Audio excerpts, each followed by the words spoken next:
Hello everyone, my name is Steve Bishop from ProgrammingMadeEasy.com, and today we're going to be talking about how to import character delimited text files.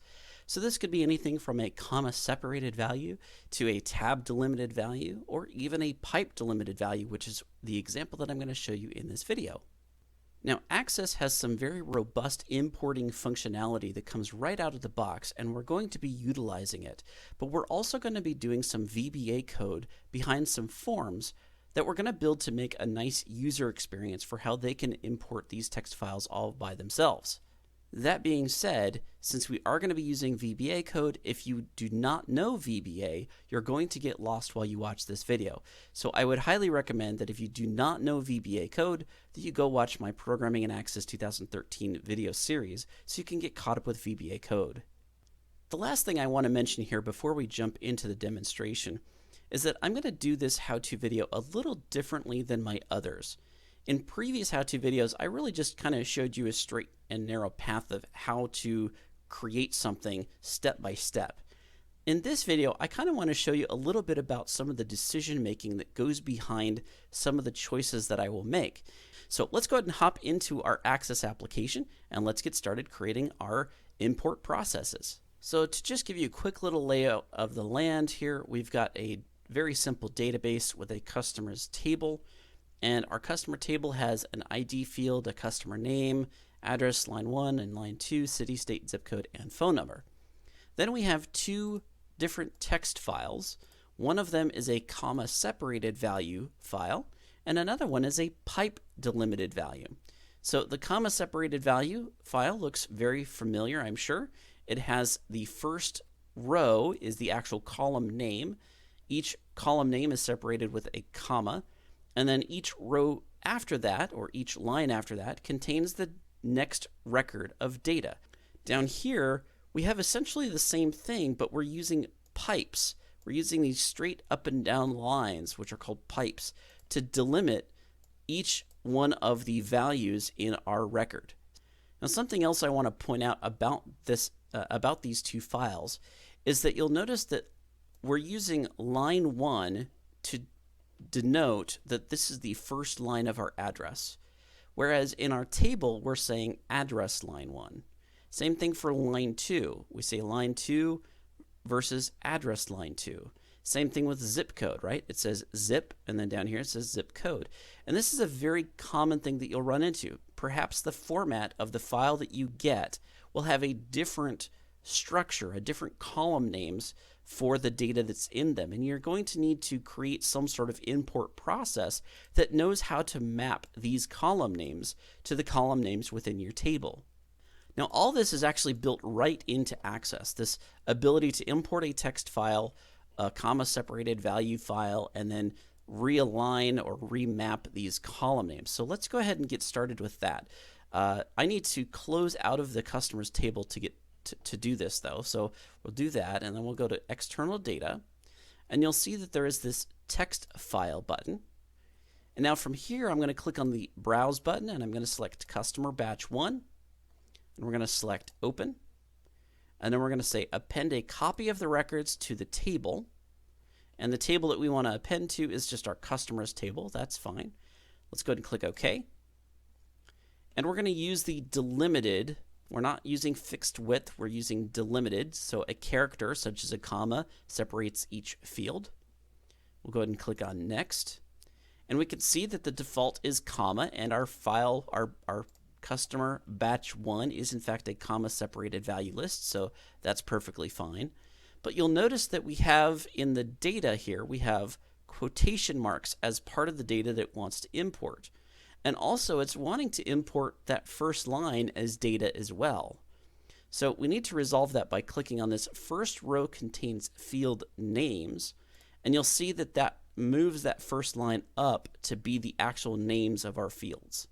Now, as for these quotation marks inside of our data, we can select this text qualifier, and that means that the text inside of those is wrapped inside of quotation marks. So we could use a simple apostrophe, or we can use quotation marks to indicate in those CSV files that the values, any text values, are actually enclosed with some quotation marks. So that's going to fix that. And now we can go ahead and click on next, and we can go ahead and finish this. It said field line 1 doesn't exist in destination table customers. Uh-oh. Let's fix this. Okay, so I'm going to go back here, and I'm going to select on the advanced button. Down here where we have the field information, this is where we can actually change the field names to match what we have in our table. So I'm going to say, instead of line 1, we're going to say address line 1. And that is the name of the column in our table. So let's do that for address line 2. City, state, and this was zip code instead of zip. And this was phone number instead of just phone. Let's go ahead and click OK and finish. And we didn't get any sort of errors, so it looks like that data imported perfectly.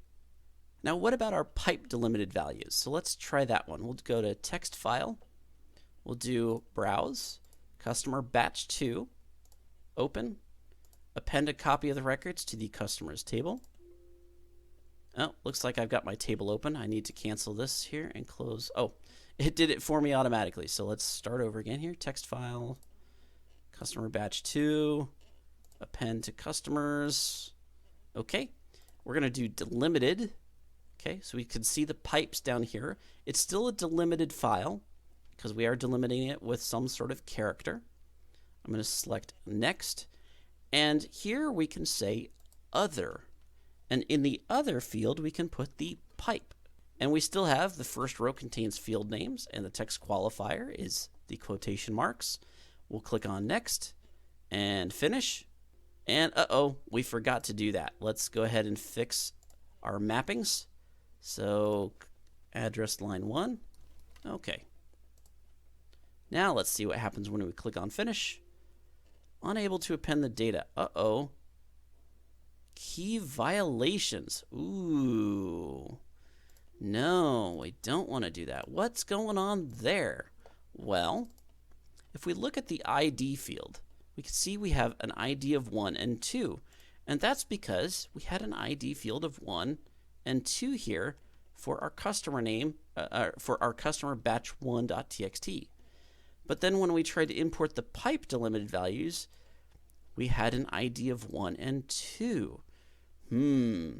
So we should probably fix this. Now, I would suggest that since this is an auto-numbered field, we probably don't need to be specifying what the ID is or import that ID value from here. So we probably don't even need it, right? We can just skip over it. So what I'm going to do then is for this importing process of the second batch file, we will append to the customers. We'll select customer batch 2.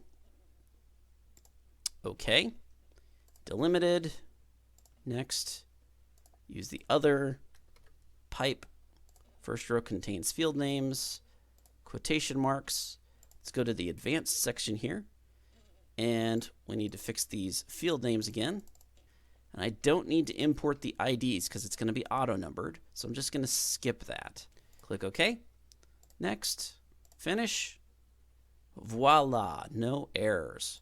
Now if we open up our customers table, perfect. So now we're getting all 4 records for our customers table. So that's great. I don't know that necessarily you want each one of your users to have to go through this text file import process because they're not going to necessarily understand all this. So maybe we want to create some programmability, right? Some sort of functionality that automatically does this for us. And I'm going to go ahead and delete all the records that we have in the table currently so that we can redo this process, but we're going to do it through code. So let's go ahead and create a new form. And I like to start with the form because it gives me kind of a blank whiteboard of what I want the user experience to look like. And then from the user experience, I can draw out how the code is supposed to work. And I'm going to kind of go through that process with you, kind of show you some of the techniques that I use in order to kind of divine out what it is that I need to do for the code. And so we're going to kind of go through this whole experience together. The first thing I want to do is create a user interface that I like. So we'll do that. We'll do file to import, because this is going to be a text box that's going to contain the full path to the file that I want to import. And I also like to use black text here, so I'm going to change the font color to black. And sure, the user could probably just type in the full path in the file name, but that's probably not the best experience. So we probably want to go ahead and add a button here that's going to allow the user to open a file dialog window that the user can select a file. So I'm going to go ahead and change this to browse, because that's a pretty common word for what it is we're talking about, where the user can browse their hard drive and find a file. And let's go ahead and change this to btn browse. So that's the new name of the button. And for our text box, we'll do txt file to import. Actually, let's just do file name. Yeah, file name. That's good. And then that's okay. That's going to allow the user to browse and select a file and put it in there. But now we need to actually add some sort of button that's going to do the actual importing process. So let's go ahead and add this now. Import file. And we'll just call this button btn import file. All right, so let's see how this looks. Let's save the form. We'll call this import customer file. And let's see what this looks like. Okay, well, I don't like the record selector on the left. I don't like the navigation buttons, and I don't like the title, import customer file. That's probably not good. So let's fix all this up. Let's go to the form here, change the format. Record selectors, let's get rid of those. Navigation buttons, let's get rid of those. And the caption should probably read import customer file. Save that, click run that. Okay, import customer file, that looks good. File to import, browse button, import file button. Obviously nothing works yet, but this is looking a little bit better. Maybe something else to do is make it a pop-up and even make it modal. And of course, if I do that, we get this silly little gray bar down here. I don't know why they haven't fixed that yet. Way you fix that though is you can go down here to the scroll bars. There we go. Change this from both to neither. And now, voila, import customer file. This looks pretty good. Now this may change over time depending upon the needs that we encounter, but this looks pretty good. I think we can work with this. So let's go back to the design view. Now I haven't coded anything yet, so let's go ahead and click on the browse button and go to the event tab on click, code builder. Okay.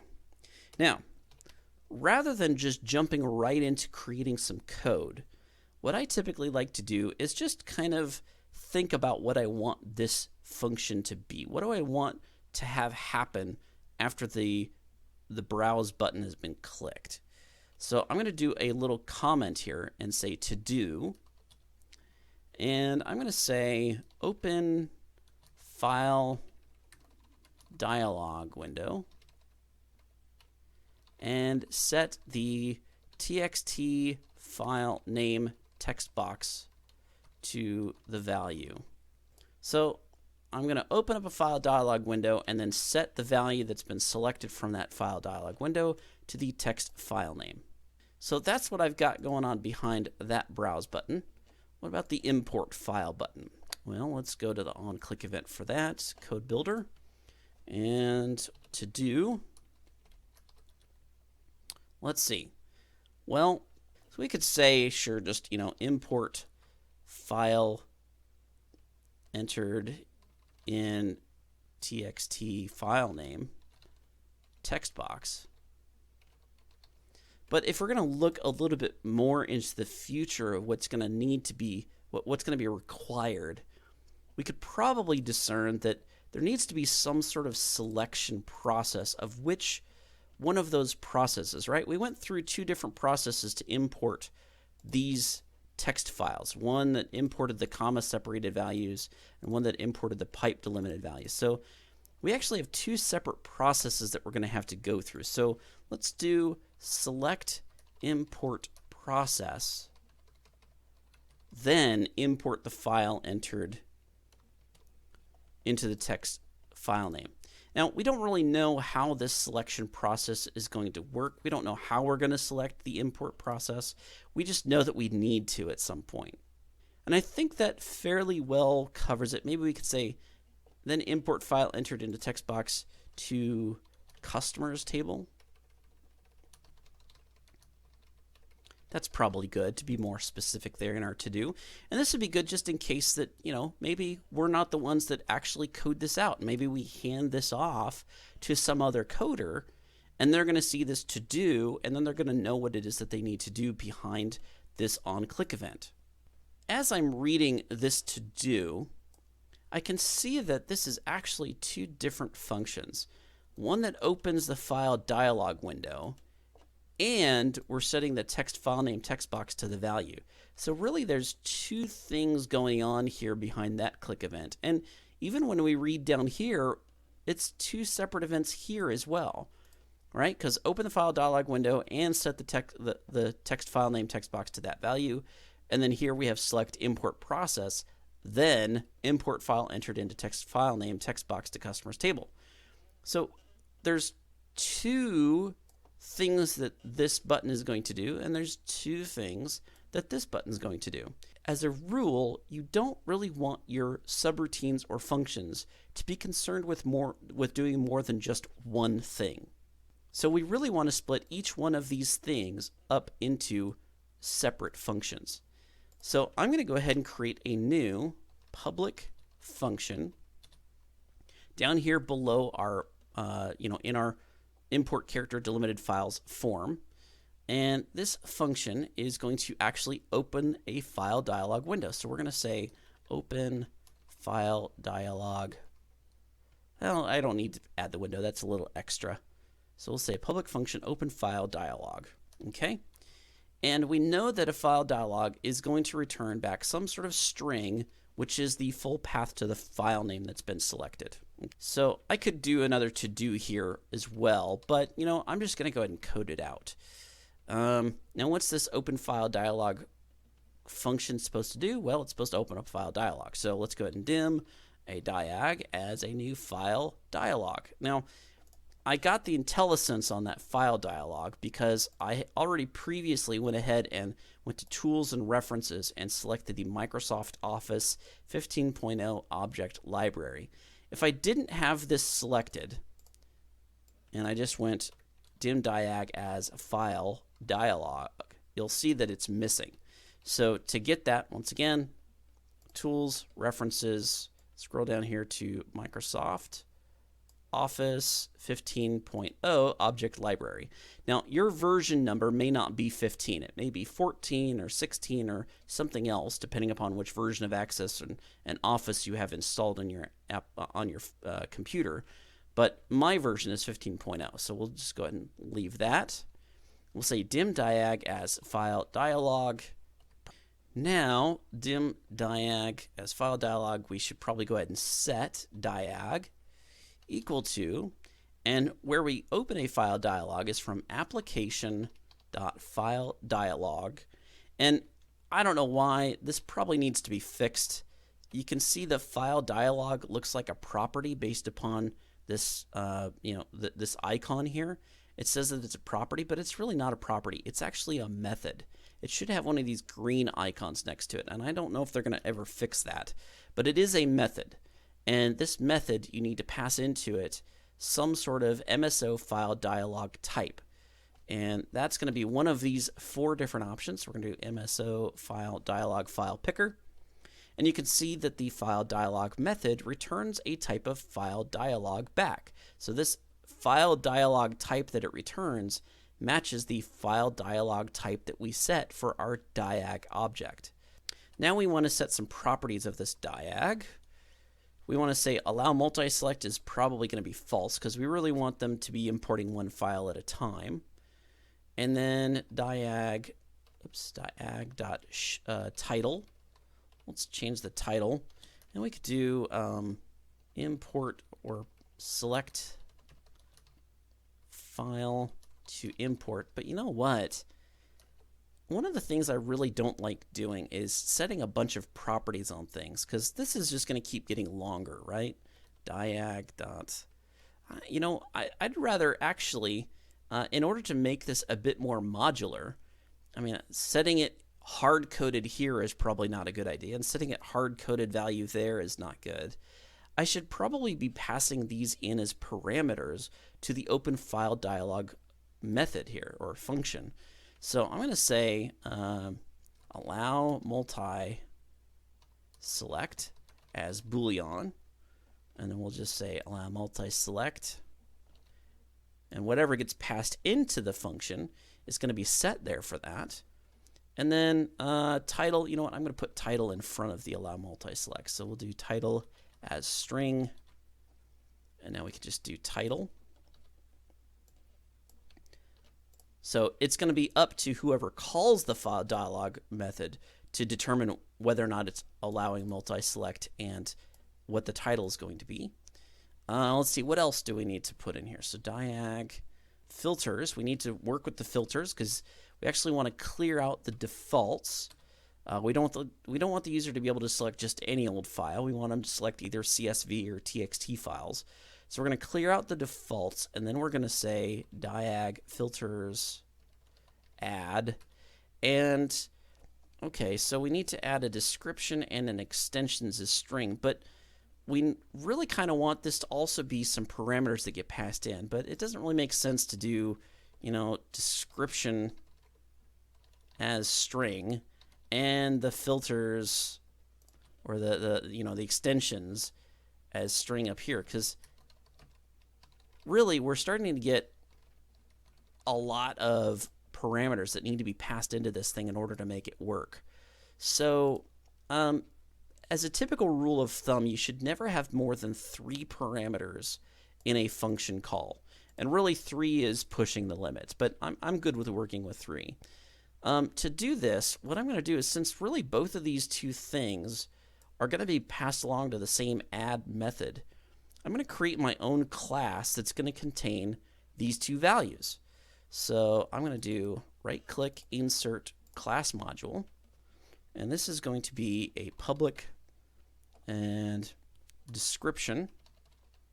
All right, that was one of the strings that we needed to do, was as a string, and then public, and if we look back here, was extensions as string. And in fact, I'm just going to copy that. Yes. Okay. So I'm going to save this, and I'm going to say dialog filters, or filter. Okay. All right, I like that. So dialog filter. Now I have a dialog filter class that is really up to the user to create and pass along. So I'm going to say, let's just get rid of both of these, and we'll do dialog filter as dialog filter. Okay. And now what we can do is whatever the user passes along into this dialog filter, we can just grab the various properties of it, right? So dialog filter dot description. That fulfills the need for the description parameter in this add method. And then dialog filter extensions. So now we're just leaving it up to whoever's making the call to this file dialog method to fill in the title, the allow multi-select, and whatever the dialog filter is going to be. Let's go ahead and if diag.show, and the show method will return either a 0 or a -1. And a -1 is actually a true result. 0 is false, -1 is true. And the show method is going to return true or false based upon whether or not the user selected any files at all. So if the user did select a file, then diag.show should return true. So if true, then, and we'll do our end if the diag show is true, then we want to go ahead and return back the value that's been selected. Now to get the value that's been selected, we need to actually do a for each loop for each item in diag.selected items. And even though there's only one of them, we have to do this iteration. So that's okay. Now, I haven't declared item yet, so let's go ahead and do that now. We'll dim it up here, dim item as variant. And now I'm going to set open file dialog equal to, and I'm just going to be very explicit about this. I like to do C string. I'm going to convert this item to a string. So that's great if the user does select something. What about the sadpath? They call this the sadpath. What if the user doesn't do what you want them to? Well, this is going to return false, so we need some sort of else statement. What do we want to do if it's else? Do we just want to return a blank string? Well, we could do that, but that doesn't seem quite right either. Maybe what we want to do is pass back something a little bit more elaborate than just a string. Maybe something that tells whoever called it whether or not the file dialog was successfully opened and returned a file. And then if there was a problem, maybe we should probably tell them what the problem was. So all that, of course, along with the file name if there was some sort of success. So to do that, let's go ahead and create a new class module. So we'll do insert class module, public. I'm going to call this success, or successful, there we go, as Boolean. And this is a true or false Boolean value that we can set to tell, whatever the caller was, whether or not we successfully got them a file. Then we can say public error message in case this was not successful. And then we'll say public file name as string. So if it was successful, we'll pass in the file name as a string. Okay, great.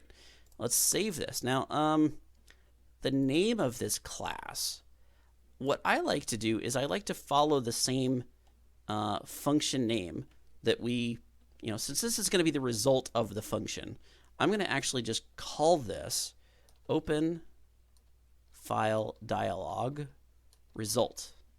Okay, so it's basically the name of the function with result at the end. Okay, and let's close that, and open file dialog is now going to return, instead of a string, we're going to say it's going to return an open file dialog result. And now what we can do is, if we had a successful attempt here, let's go back to this part here. So if it was successful, it's going to return, well, you know what? I need to create a new instance of, so we'll say dim result as new instance of open file dialog result. There we go. So we're going to create a new instance of that open file dialog result class.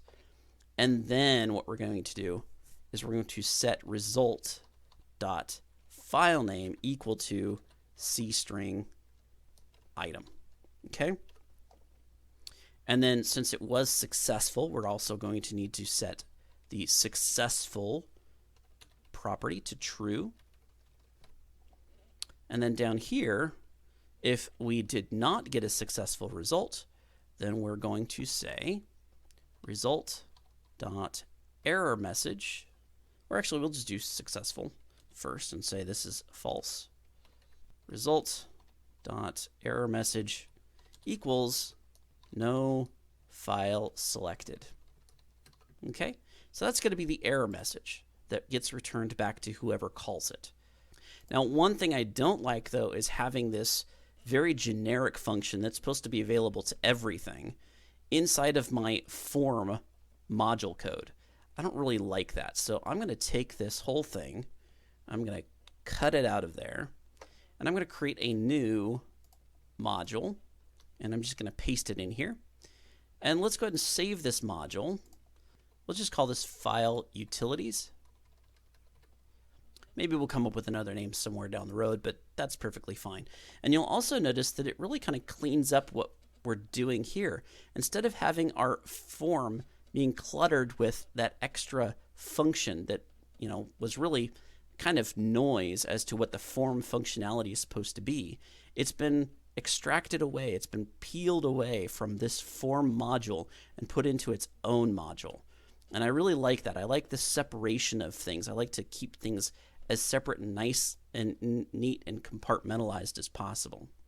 So now we need to go ahead and call this new function, and I'm just going to go to File, Utilities, .openfile dialog, and you don't need to use the file utilities, but I just like to do that so I get the IntelliSense. And I need to pass along the title as a string. So this is going to be select a file to import. Allow multi-select? No, we don't want the user to select multiple files. And the dialog filter. So I need to create a new dialog filter. To do that, I need to dim let's just call this filter as new file. Oops, this is actually a dialog filter. Let's set some properties on this filter. So we'll say filter.description equals, we'll just say delim.files. And then for the actual filter extensions, we're going to say we want to do star.csv. So we want the user to be able to select a CSV file or a star.txt file. Okay. And now we can pass our filter variable onto our openfile dialog method. Now this openfile dialog method is actually going to return an openfile dialog result. So let's go ahead and create one of those. Dim file or open file.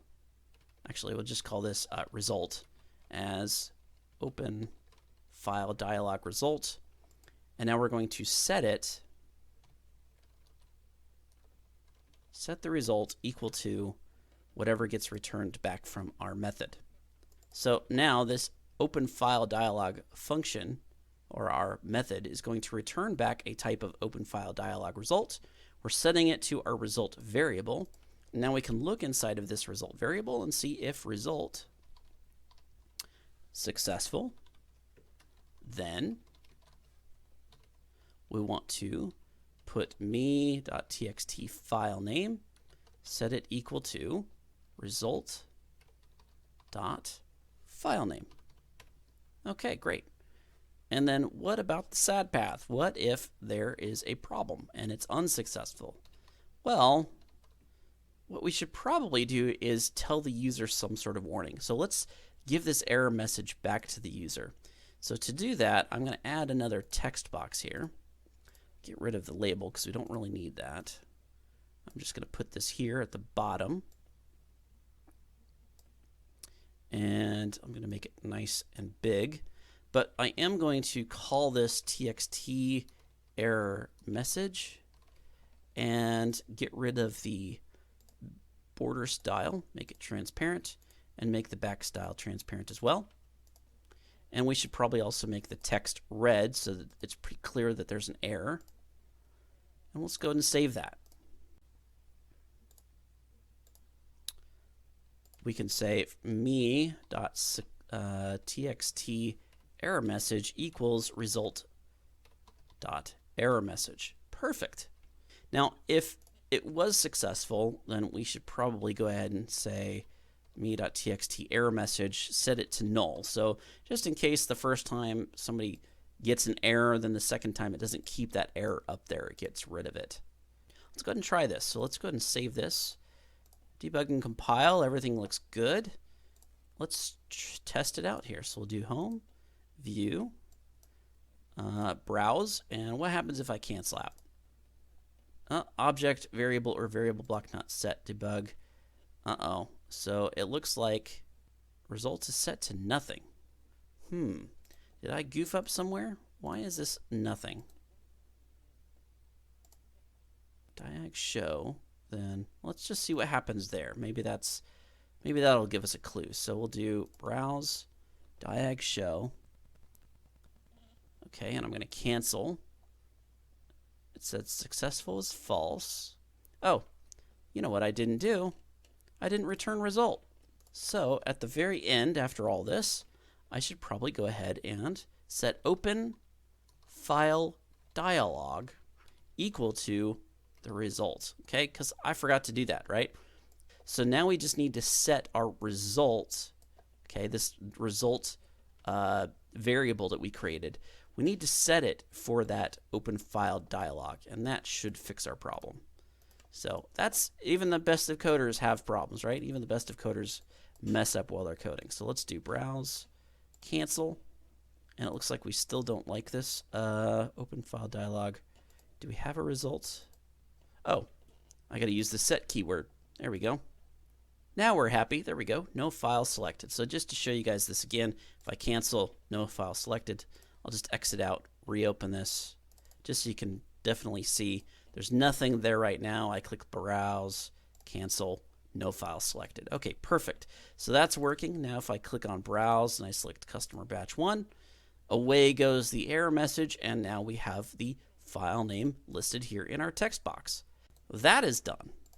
And it's even been split up into multiple functions. One that goes and does the actual function call and then sets the result from that function call to our text box. Whereas the function call itself, the open file dialog, has been extracted away into this file utilities module, and we can reuse this open file dialog method wherever we want. Now let's take a look at this select import process, and then import files entered into the text file name text box. Now, I have a pretty good idea of how we're going to do this import process because we've already seen it at work. We've already used some sort of import process to get these customers in. And that was back here when we did the external data and text file. We can select browse, select the file we want to browse, and then we want to append a copy of the records to the customer table. Okay, and do our delimited. It's a comma separated value, so we got that. Text qualifiers, quotation marks. First row contains field names. And of course, we also need to do the advanced tab so that we get the correct field names, right? So we'll do address line 1, address line 2, zip code, phone number, and remember we want to skip the ID field. And if you look here, we see this save as, this import specification. We can save it. So let's go ahead and click on that, save as. Customer batch import specification. Let's do customer CSV import specification. Let's call it that.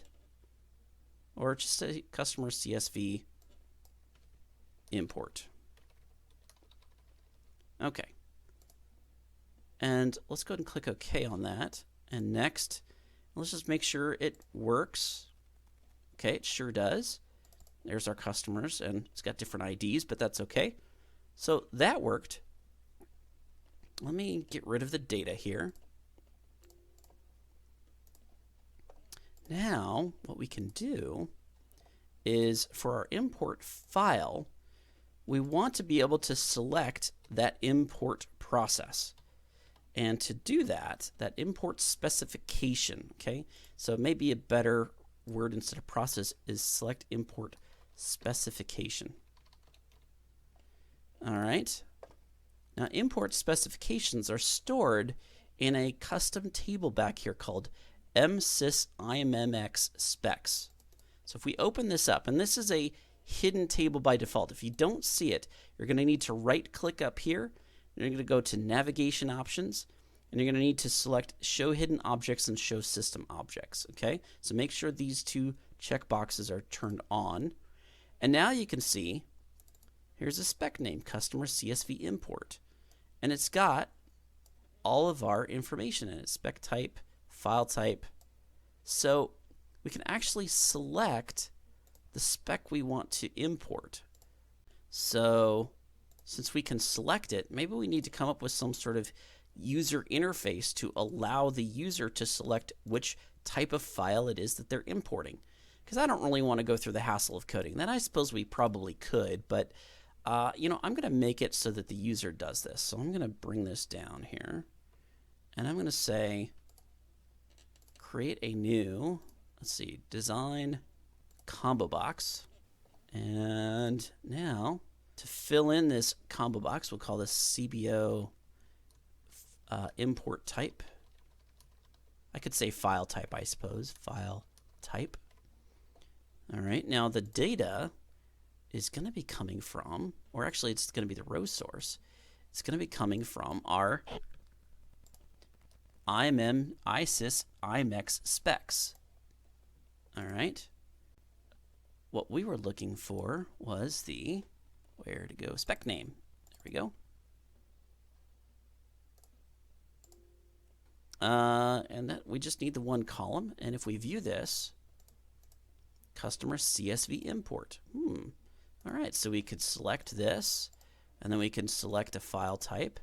But now when the user clicks on import file, we should probably do some sort of file checking, right, to make sure that, or some sort of validation that makes sure that the user has in fact, selected a file and has chosen a file type. So let's go ahead and do that. And really, this should be a fail fast. Okay, this should be some sort of failing before we proceed with any other code.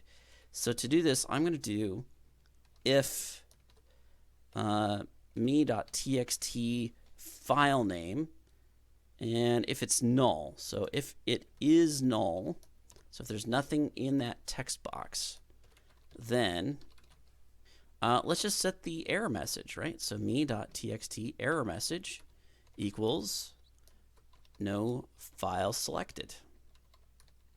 Or we could even say, please select a file. Okay, just to be a little different than the other error message that we were getting back.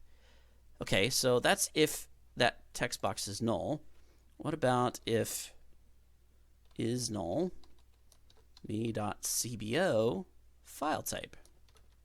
Then, and if me.txt error message, please select a file type. All right, so that works. Let's try it.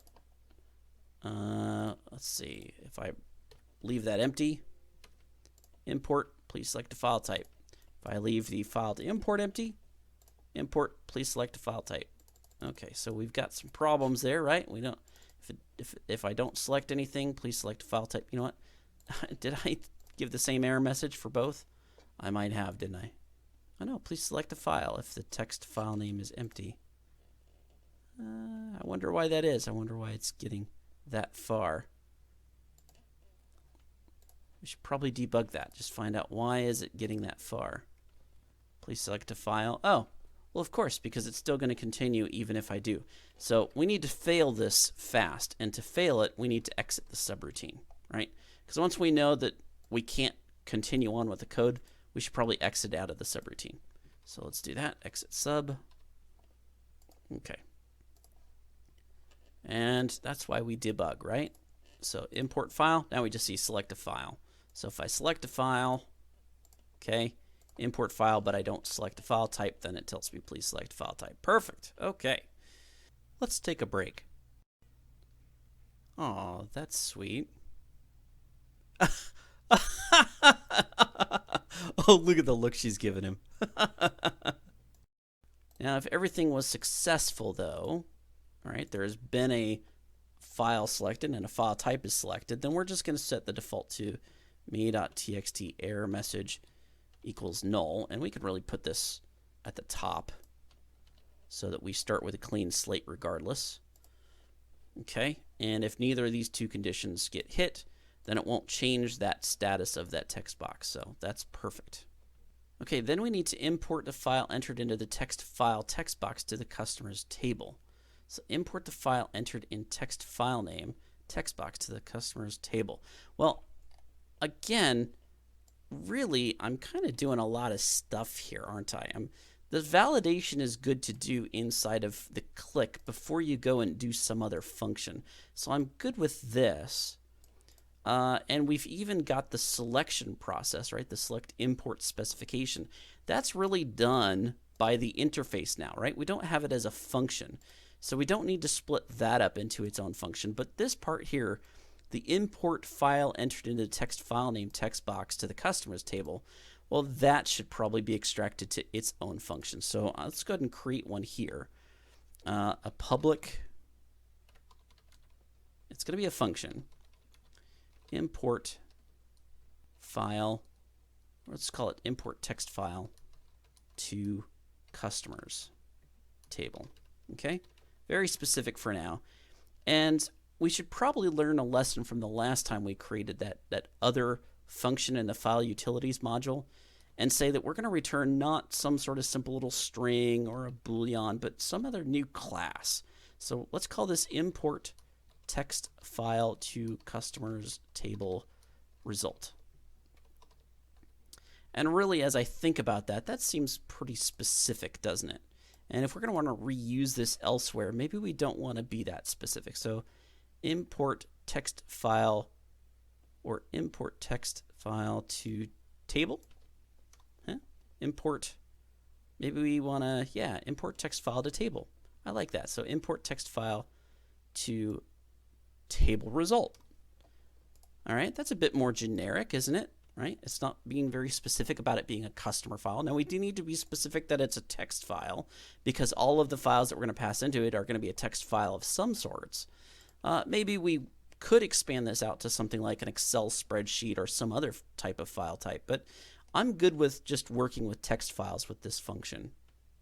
Now the function that actually does do the importing process is do command,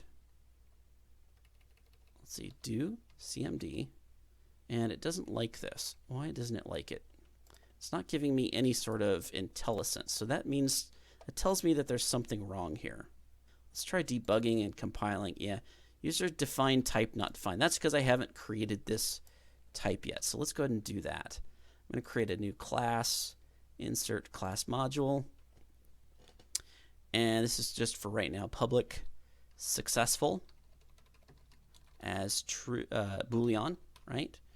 And we'll see what else we want to add to this a little bit later, but we do know that we want to name this import text file to table result.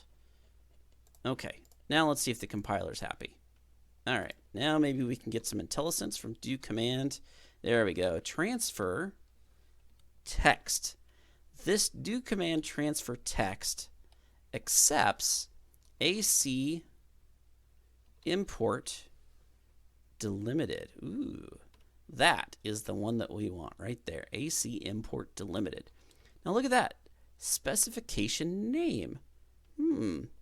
Guess what that is, ladies and gentlemen? We can pass in the name of the specification that the user selected. So why don't we just pass that along as a parameter? So we'll do specification name as a string.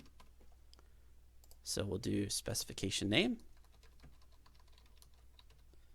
Now the table name. Well, once again, we probably don't want to be very specific about this because we got rid of this specificity in the name of the function. So let's just go ahead and say table name as string. So we'll do table name and file name. So we need to pass in a file name as string. So file name. And has field names is true. That might be false though, wouldn't it? So this could be has field names as boolean, and this is violating that rule that we talked about before. But there isn't really any good way to group just one or two of these because they're all being passed in to the same function, the same transfer text function. So what I'm going to do is I'm going to copy all of these different parameters that we've got here, and I'm going to create another class, and I'm just going to create each one of these. So now we have a class, but this class is very specific, right? It's all of the parameters that are supposed to be going into our import function, right? And what was the name of our Let's just call this class 1 for now because I forgot what we named our function here. Import text file to table. So anytime that I'm going to take a bunch of these and they're all going to be passed in as parameters to a function, I like to name it this way. So I'm going to select class 1, and we can go right here and change this to import text file to table params. Okay, so we're just appending params to the name of that class. And now we can say, let's just take this, and we're just going to say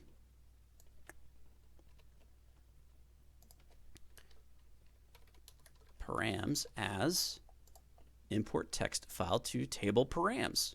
And now we can do, and we're good with the AC import delimited. That's going to be pretty consistent there. The specification name is going to come from params dot specification name, params dot table name, params dot file name, and params has field name.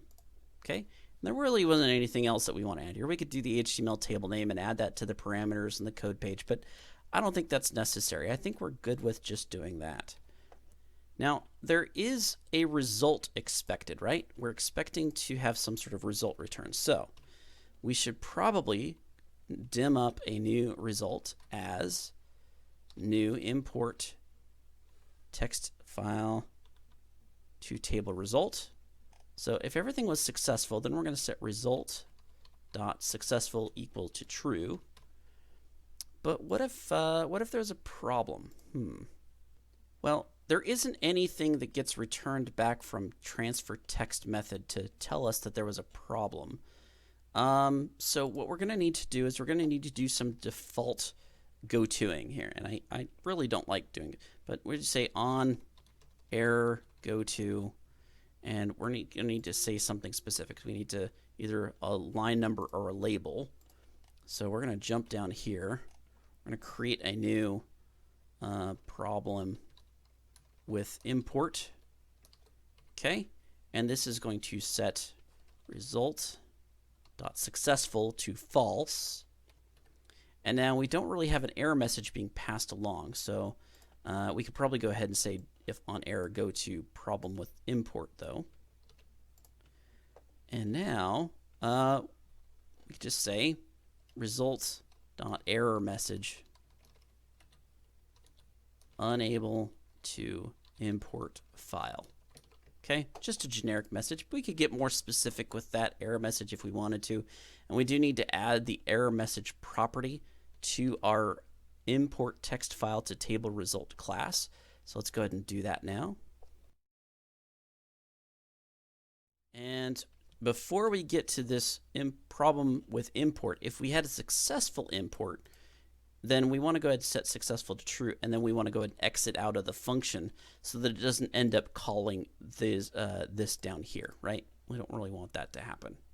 Okay, so now that we've got that in place, if there was a successful result or there was an unsuccessful result, we should probably go back to where our import file button is ran, and based upon the results of this, we should probably go ahead and display something to the user to indicate what happened. Let's first dim an instance of import text results so that we can store that in a variable. So dim results as import text file. And you know what? I just realized I almost did this exactly the same problem here that I did with my earlier function. I forgot to return a new instance of my result, didn't I? So I need to set import text file to table equal to our result. And then I'm just going to do the same thing down here. All right, that way both ways return back some sort of result. So good to go. Okay, so now that we know that's going to happen, we're going to set our results equal to whatever we get back from our import text file to table method. And again, we should probably extract this away. So I'm going to actually, before I get too far along, I'm going to take this out here It's still kind of a file utility. I could probably put this into my own, into some other module, but I'm good with moving it over here to the file utilities module. That's good. Okay. Now let's go back and let's just be real explicit here. We're going to call file utilities dot import text file to table. All right. And this method takes params as import text file to table params. So, okay, dim params as table params. A new params. And before we get too far, we're going to say params dot file name equals me.txt file name. Params dot has field names is set to true, right? They all have field names. So params dot specification name. This is going to be passed in or passed to it as me.txt. Actually, it's the CBO file type. There we go. And params dot table name is equal to. This is going to be the customers table, isn't it? All right. So now we can pass in params. Now, some of you may be thinking, well, wait a minute. He didn't like setting all those properties in his method, you know, when we were talking about the earlier on, but he's perfectly fine with setting properties here. Well, I'll tell you, I don't really like doing this. I like to be passing things in as parameters as much as possible, but there really isn't much I can do about it in this case because we have so many different things. And VBA, unfortunately, is very limited. If it had constructors, I would be very, very happy. If it had constructors that I could pass parameters in, I would be a very happy camper. But since I can't do that, I'm going to have to do this. And there's also, with the .NET languages, you can set your values immediately upon instantiating an object, but you can't do that in a VBA. So unfortunately, that's just the case here. Now, I could create some other method on this params class that allowed me to enter in each one of these as a parameter, but then why not just pass them in individually into the import text file to table method. So I understand it's kind of violating one of those principles that I was stating a little earlier, but this really does add some modularity to this import text file to table method. All I have to do is pass in those parameters, and I can set them or not set them, right? And maybe I want to add more to the parameter, to the import text file to table parameters. Maybe I want to add more properties that need to be used in that function later. So it's very extensible. It's very malleable. I can change it over time, and it's not going to cause too much of an issue. So anyway, so we're going to set result to file utilities import text file to table params. Let's go ahead and save this.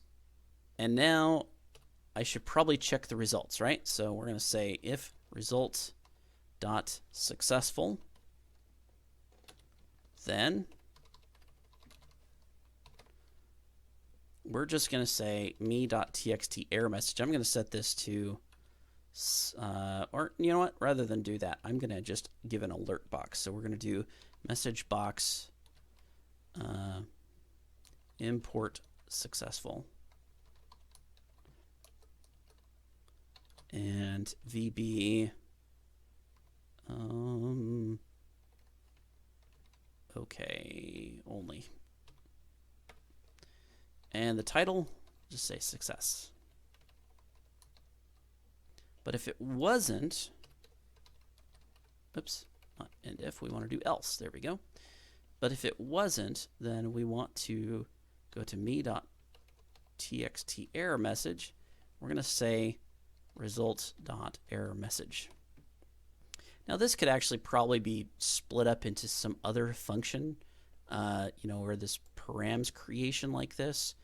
But I'm okay with this. As long as your functions aren't bigger than the size of your screen, you're okay. And really, a lot of people go by the rule of thumb that your classes shouldn't be any bigger than your screen.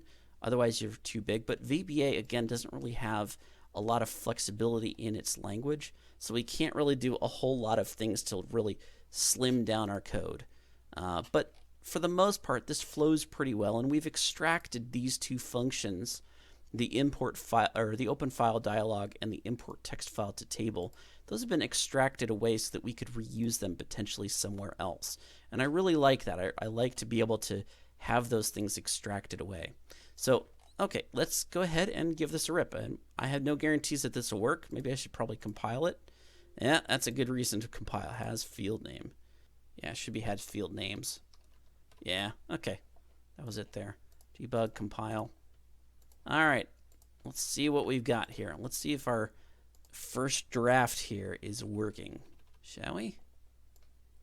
So what is one of the import specifications that we got?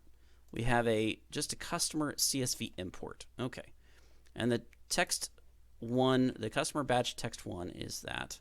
Actually, let's close out of this just so we start with a clean slate.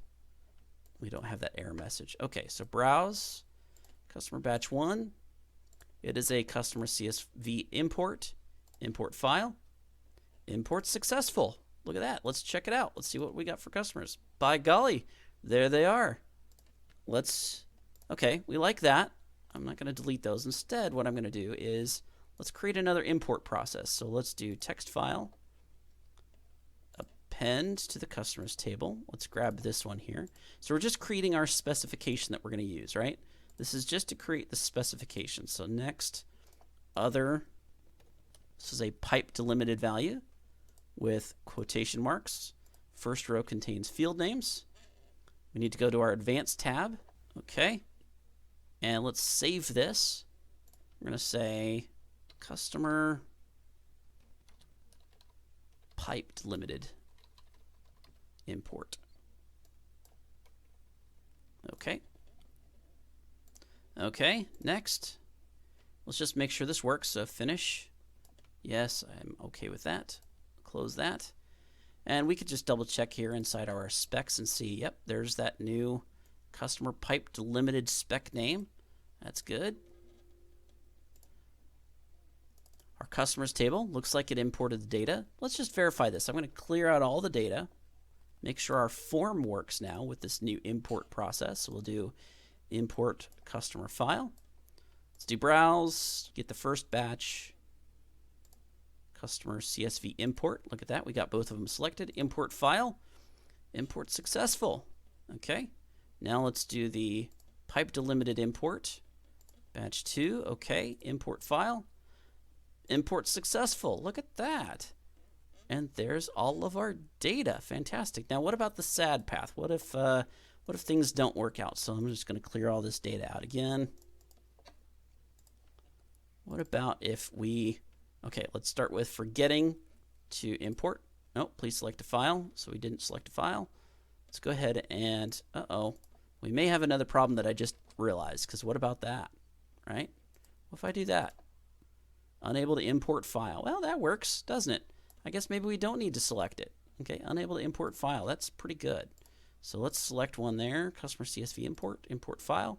Bingo. What about if I try my batch 2, but I leave it customer CSV import?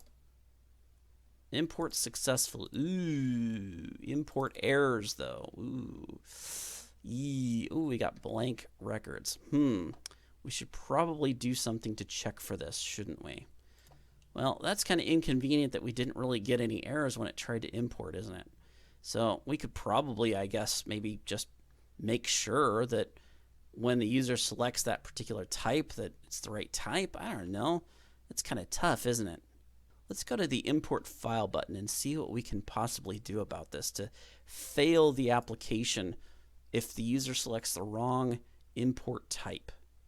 So after thinking it over, I do think that there is a way that we can check to make sure that the import type is going to work with the file that we've selected. And they didn't really make this very easy in access. I wish that they would give you some sort of error, because you shouldn't be able to successfully import, records in here if it doesn't actually work. There should be some sort of error message. Maybe they'll fix that in the future. I don't really know. But what we can do, and you can even see that if there were errors, that there's this, whatever the file name is, we can see import errors. rows, etc., etc. So I don't need this table. But what I'm going to do is, let's go back to our import file button. We're going to go to the import text file to table method. Let's go to that definition here. And what I'm going to do is, before I even start with the import process, I'm going to look at the specification that was handed to me. And I can do that by looking at the table, right? I can do that by opening up the MSys IMEX specs table. And in here we have the field separator. So we can check to see if the text of the file that we've been handed has any of these things in it. And if it does, then we know that it should be a valid file that we can use with that specification. So what we're going to do is we're going to dim a file system object first so that we can get to the text file that's been passed along. So we're going to dim FSO as new file system object. And you can see, once again, we don't have it as IntelliSense, so we need to bring that in. So I'm going to do Office, or I'm going to do in the references. We're looking for Microsoft scripting runtime. We're going to do new file system object. Perfect. Okay. So now what we're going to do is we're going to check FSO dot file exists. So we're going to check to see if the file exists. And the file that we're looking for is the one that came in the params dot file name. We should wrap this in an if statement. If it exists, then we can continue on. Otherwise, if not, actually, so we should probably check if not. We want to fail fast. We want to fail it as quickly as possible. In that case, we will set result to successful to false, and the result dot error message be something like file not found, which should probably be done anyway, right? We should probably be checking that anyway.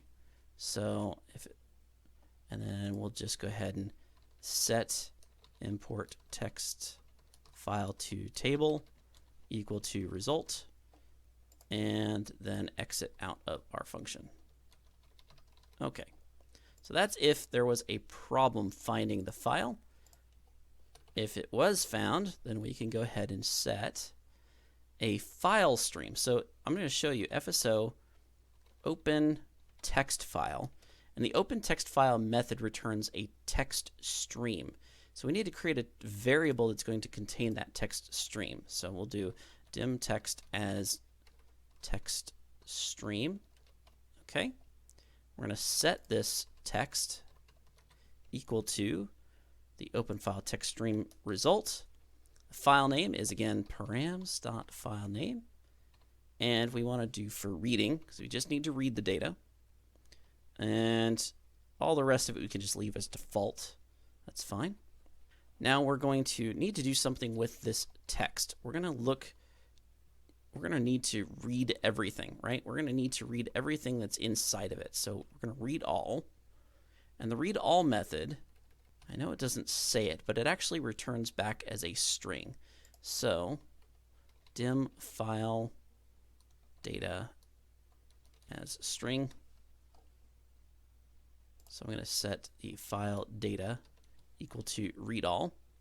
And now that we have this as text, we can look to see if there is any pipe or whatever the value is that was in that record, right? So we need to get the field separator value from our MSys IMEX specs. So I actually need to open that up as a record set. So we're going to do dim rs, and I suppose I could do a dlookup, right? I could just do that as a dlookup. So we're going to set dim character as string, and we'll do field, actually we'll do field delimiter, just to be more specific. We need to get that field delimiter, so we'll do a field delimiter equals dlookup, and the expression as string. So the field separator is what we're looking for.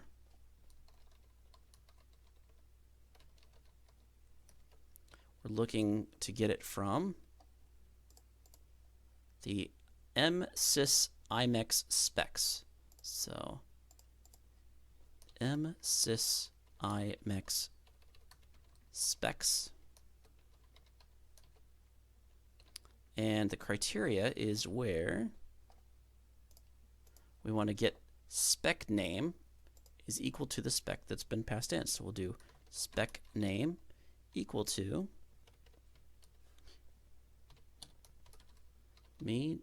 or params, sorry, specification name. All right, so that should get us our field delimiter. That's going to be this thing here that tells us what it's being separated by, a comma or a pipe. Now we're going to use the inString function, instr, and we're going to start at 1 and see if in our file data we can find the file delimiter, or field delimiter. I think I spelled that wrong down here, so field delimiter, okay. And the inString function, let's just hit F1 here and show you guys. The inString function is going to return back a variant long specifying the position of the first occurrence of one string within another. So the string expression being searched, string 2 is the expression being sought, and if we don't get anything back, string 2 0 length is null, is not found, you can see it's going to return a 0 if string 2 is not found at all. So all we're really looking to do is see if in string 1 is greater than 0, then we're good, right? But if it is equal to 0, then we have a problem. So we're just going to do if it's equal to 0, then we're going to fail fast. Okay? So we're going to say result.successful is false, and the result.error message is incorrect import, or we'll say incorrect file type.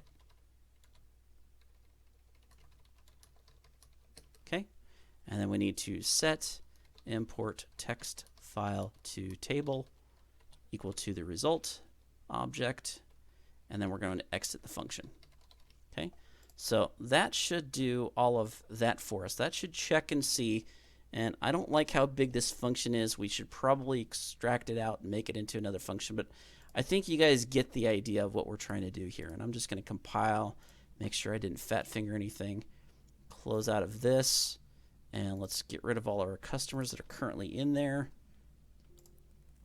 And let's see if this at last finally works and fails where it should fail. So I'm going to click on Browse. I'm going to get the CSV file this time. And let's do an import of a pipe delimited. So this customer batch 1 is actually a CSV file, right? It's comma separated values. But we're saying it's pipe delimited. So if we do import file, unable to import file. So there was a problem with that. That's good. So we caught that one. It may not have been exactly the error message we were expecting, but let's try this one. So type 2 with a CSV import, unable to import file. So good. We're definitely getting exactly what we're expecting, aren't we? So this is good. Let's try CSV. I expected it to tell me that we had the wrong type, but it seems to be working now. Why is it working?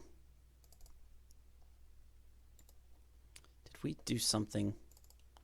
We might have done something. Let's see what we got here. Unable to import file. Did I goof something up? I might have. Let's see. Import file. This is why we always debug, right? So go to definition.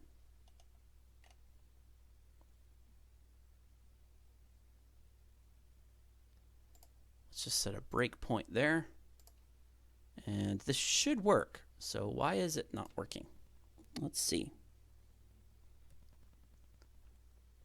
The file exists, so that's good. Get everything in the file. Oh, looks like we have a problem with how I did the delookup. Field separator. I might have spelled that wrong. Let's check that out. Separator. I think I spelled separator. Maybe that's all I had to do. Let's try that again. Debugging is always nice, isn't it? Although there's some theory out there that, especially when you get into the .NET languages, you shouldn't be debugging. You should be using unit testing, which I kind of agree with. All right, so let's try this again. So customer batch text, CSV, import. Let's step through this baby. Okay, finds the file. Okay. Found the field delimiter. That's good. What is the field delimiter? Comma. Perfect. And it does find something. As a matter of fact, it finds a third value. So perfect. Okay. So now we can transfer the text. Uh-oh. What was the problem? What did we have an issue with? CSV, import delim, table name, customers, field name. Has field names is true. What was the problem?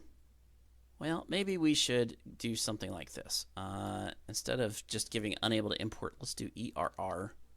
Let's actually get the error message. So it's going to be the description. That's right. Okay. So let's do that. That way we know exactly what happened. Microsoft Database, you cannot open or write to the file blank. It's already open. Oh, well, duh. It's already open. I can't reopen it. That's because I opened it here and I forgot to close it. So, close. There we go. That's always going to be a problem. Okay. All right, let's see if this works now. I'm hoping, fingers crossed. We've done a lot of debugging. We've done a lot of thinking through things. Import file. Success. If I go look at the customers table, whoops, looks successful to me. All right, let's go back to here. And this time I'm going to try to do the pipe delimited file, right? Customer batch 2 is pipe delimited. But I'm going to select the CSV import again and select file import. Incorrect file type. Perfect. What if I tried to do batch 1 and said pipe delimited? Incorrect file type. Perfect. I'm going to go back and select 2. Import pipe delimited. Import file. Success. Look at that. We have exactly what we're looking for. It took us a while to get there, right? We did a lot of extraction. We did a lot of things. There's probably even some more extraction that we could do with some of these error messages that we got. Maybe some of these, the button click events, we could maybe extract these out to other things too. But I'm pretty satisfied with this. I think this is a good result. We're on our way to being a bit more object-oriented. We've got all these different classes that contain data. They contain parameters, they contain filter information, they contain results. So we're really becoming object-oriented right in our VBA code. Even though VBA is not a typical object-oriented language, it does give us a bit of flexibility with these classes to do some nice little things. So anyway, I know that this was probably a very long and surreptitious way to get to our end result. It wasn't very direct, but I really wanted to give you guys an insight into how to solve problems, how to extract away the different functions that you might have, how to plan out your functions, and eventually you'll get there. Eventually you'll get to the result that you want. And maybe this should be, like I said, refactored a little bit more so that maybe this, especially this import text file to table process, I really think this could be, extracted out into some maybe 2 or 3 other functions instead. But I'll let you guys do that. I'll let you guys kind of think about that and ponder how can I maybe extract some of these things. And really a good key of that would a good key to that would be some of these blocks of code, right? So we have a block of code here. Maybe that should be a function instead of a block of code inside of this function. Kind of a similar thing down here with the do transfer text. That's actually what we should be doing.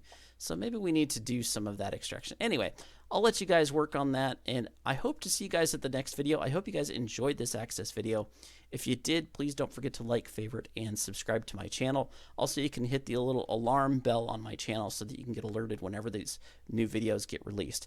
So if you guys have any questions, if you have any suggestions for a video you'd like to see on a general topic such as this, go ahead and give me your ideas in the comments section below. And I hope to see you guys at the next video, and have a great time, a great day. Until then, thanks.